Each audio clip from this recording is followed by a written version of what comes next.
The moment the test results came out, everything seemed to slow down. Not just for Freen, but for everyone around her. What was supposed to be a private, clinical update suddenly became a turning point that no one could ignore. The atmosphere shifted, and those who were present later said you could feel it before a single word was spoken. Freen had always been known for her strength. She carried herself with calm confidence, even in moments when pressure was heavy. But this time was different. When the results were finally handed to her, there was a pause, longer than usual. She didn't rush to react. She didn't look around. She simply stared at the paper, as if absorbing not just the words, but everything they meant. And then there was Becky. Becky didn't step forward immediately. She didn't ask questions. She didn't try to fill the silence.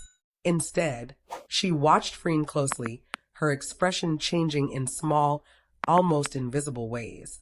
Those who know Becky well say that's how she reacts when emotions hit hardest, quietly, deeply, without performance. What stunned everyone wasn't dramatic tears or raised voices. It was the stillness. Becky's hands tightened slightly, her shoulders straightened, and for a brief moment, it looked like she was holding her breath. That single moment said more than any spoken reaction ever could. When Freen finally looked up, her eyes didn't search the room. They went straight to Becky. That choice alone told its own story. Out of everyone present, Becky was the one she needed to see first. And Becky didn't look away. She nodded. Just once. A small, steady nod. Not panic. Not shock.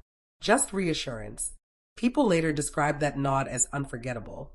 It wasn't about the result itself. It was about what it promised. Support. Presence. Whatever came next, Freen wouldn't face it alone.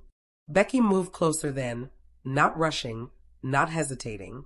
She stood beside Freen in a way that felt instinctive, like muscle memory. No one had to tell her where to be. She already knew. And when she spoke, her voice was calm, almost gentle, as if she were grounding both of them at the same time. Fans who later heard about the moment couldn't stop talking about Becky's reaction. Not because it was loud, but because it was real. In a world where reactions are often exaggerated for attention, Becky's was the opposite. And that's why it stayed with people. There were no statements released immediately. No dramatic posts. Just silence. And strangely, that silence made the moment even louder online. Fans began piecing together what little information they had, not to speculate wildly, but to understand the emotional weight of what had happened. Many pointed out that Becky's reaction showed something deeper than words. It showed trust. It showed readiness. It showed someone who wasn't afraid of results, only concerned about the person standing in front of her. As hours passed, more details surfaced about how Becky stayed close to Freen afterward. How she checked in without hovering. How she listened more than she spoke.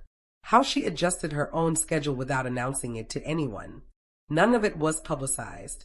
It came out slowly, through quiet confirmations and shared observations. Fans began to say the same thing over and over again. This was a moment that changed everything. Not because of fear, but because of clarity. Whatever the test results meant, they revealed something undeniable about their bond. This wasn't about uncertainty tearing them apart. It was about uncertainty showing exactly who would stay. And as people continue to talk about that day, one detail remains at the center of every retelling. Not the paper, not the numbers, not the outcome itself, but Becky's reaction. The way she chose calm over chaos, presence over panic, love over fear. Because sometimes the most unforgettable moments aren't the ones where everything falls apart. They're the ones where someone quietly stays and changes everything. After that moment, nothing returned to how it was before. Not because things became worse, but because everything became clearer. The hours following the test results passed quietly. No announcements, no explanations. Just time. And in that time, Becky never left Freen's side. Those close enough to notice said Becky moved with a new kind of focus. Not frantic.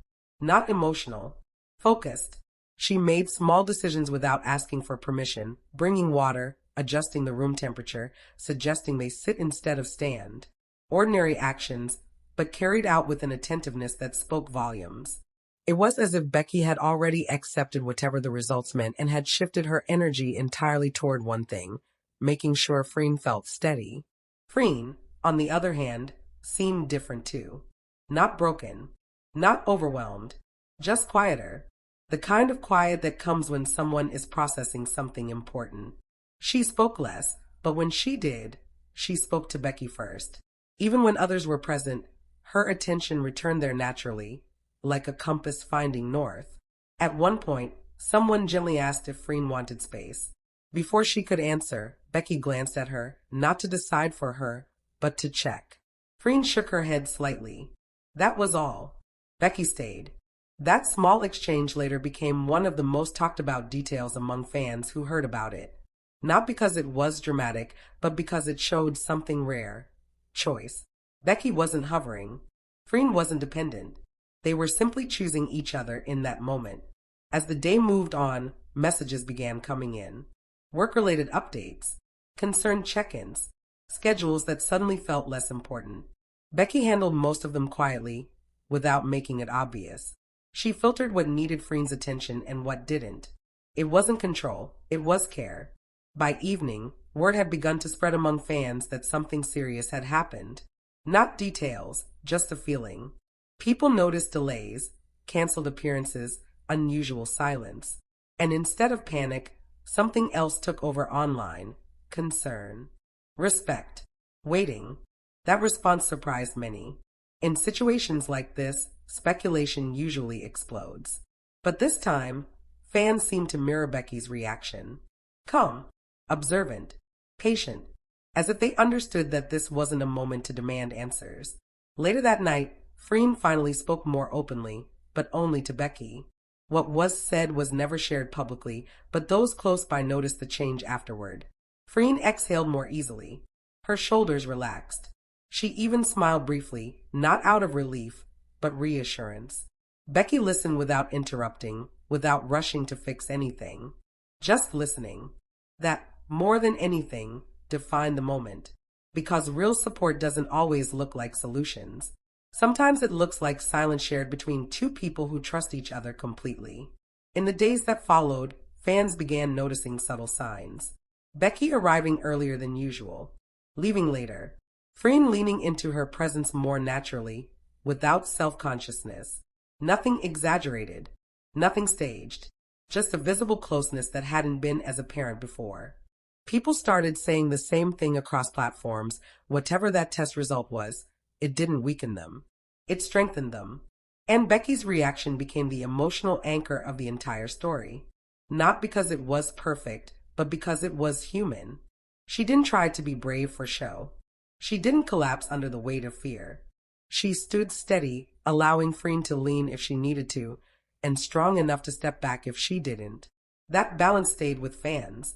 Even now, when people talk about that day, they rarely talk about the test itself. They talk about how Becky looked at Freen. How she stayed calm when everyone else expected panic. How she proved, without words, that presence can be more powerful than reassurance. Because in the end, that moment didn't change everything because of what was written on a piece of paper. It changed everything because it revealed the kind of bond that only shows itself when things are uncertain. And that kind of truth doesn't fade. It settles in. It reshapes what comes next. And for Freen and Becky, whatever the future holds, one thing is already clear to everyone watching. They will not face it alone. As the days passed, the impact of that moment continued to ripple outward in ways no one expected. There was no official statement, no dramatic clarification, yet everything felt different. People close to Freen noticed a quiet shift in her energy. She wasn't withdrawn, but she was more intentional.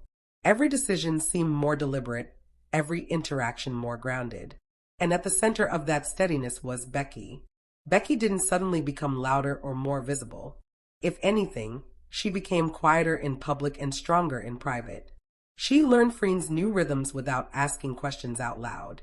She adjusted plans subtly, creating space when needed and closeness when it mattered most. Those around them said it felt like watching two people move in sync without ever needing to explain the steps. There were moments when Freen tried to lighten the atmosphere, making small jokes or changing the subject, and Becky followed her lead without pushing. Other times, when Freen fell silent, Becky stayed silent too. Not awkward silence. Comfortable silence. The kind that says, You don't need to fill this space. I'm here. Fans began noticing details that might have gone unnoticed before. Becky's hand lingering just a second longer when passing something to Freen. The way Freen instinctively turned toward Becky when overwhelmed. How they exchanged glances that carried entire conversations without words. None of it felt performative. It felt lived in. Online, discussions slowly evolved. Instead of asking for answers, people began sharing personal reflections. Stories about times when someone's quiet support meant more than any speech.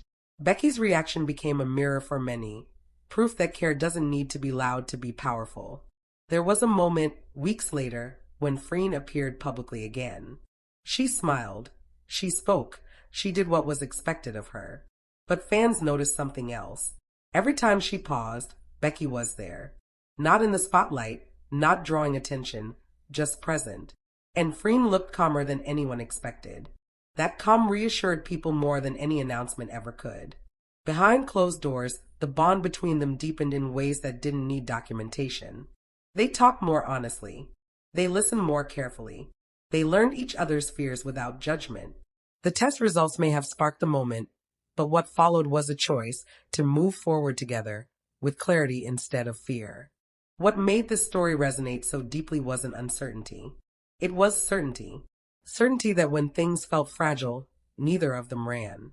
Certainty that support didn't come with conditions. Certainty that whatever the future looked like, it would be faced with the same quiet strength that defined that first reaction. People often say that crisis reveals truth. In this case, it revealed devotion without drama, loyalty without possession, love without performance. Even now, when fans mention that day, they don't ask what the results were. They talk about Becky's stillness, her nod, her decision to stay. They talk about how Freen looked when she realized she wasn't alone. Because sometimes the most powerful turning points aren't marked by noise or headlines. They're marked by one person choosing to stand firm while the world holds its breath. And that choice, made quietly, instinctively, without cameras, became the moment that changed everything.